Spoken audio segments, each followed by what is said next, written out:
وأبصروا ما كانوا في الأرض وما أغناهم لا كانوا يكسبون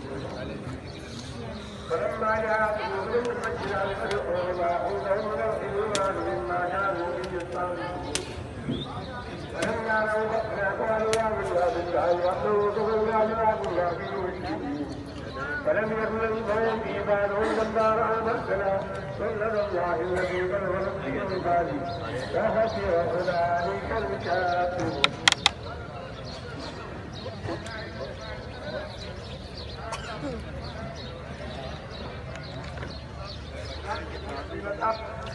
العرب يجلقوا به يعلمون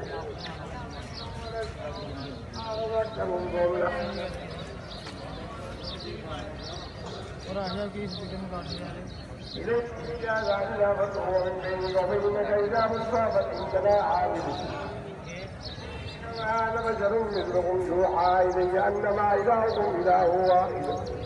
الحق واحد فاستقيموا وويل للمشركين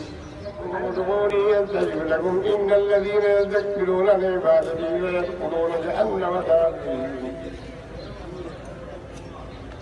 الله الذي جعل لكم الليل لتسكنوا فيه والنهار مبصرا إن في ذلك لآيات لقوم يسمعون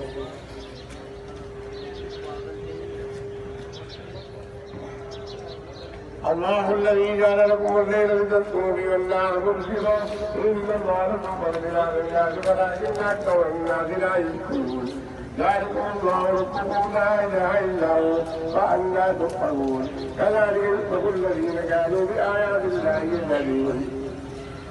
الله الذي جعل لكم الأرض قرارا والسماء منها وسخر لكم فأحسن صوركم ورزقكم من الطيبات لعلكم تشكرون فتبارك الله رب العالمين هو الحي لا إله إلا هو ادعوه مخلصين له الدين لله رب العالمين قل إني نهيت أن أعبد الذين تدعون من دون الله لما جاءني البينات من ربي وأمرت أن أسجد لرب العالمين هو الذي خلقكم من تراب ثم من نطفة ثم من علقة ثم يخرجكم طفلا ثم لتبلغوا أشدكم ومنكم من يتوفى من قبل ولتبلغوا أجلا مسمى ولعلكم تعقلون هو الذي يحيي ويميت فإذا قضى أمرا فإنما يقول له كن فيكون ألم تر أن الزلازل يسألون في الحميم ثم في النار يسألون ثم قيل لهم أينما كنتم تسجدون من دون الله معرضون عنا من لم تكن له من قبل شيئا كذلك يذل الله الكافرين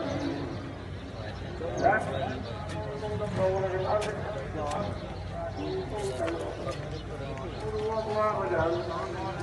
فيها وبئس مثوى المتكبرين فاصبر إن وعد الله حق فإما نرينك بعض الذي أو نتوفينك وإلينا يرجعون ولقد أرسلنا رسلا من قبلك ومنهم من لم نقصص عليه وما كان لرسول أن يأتي بآية إلا بإذن الله فإذا جاء أمر الله قضي الحق فخسر هنالك المبطلون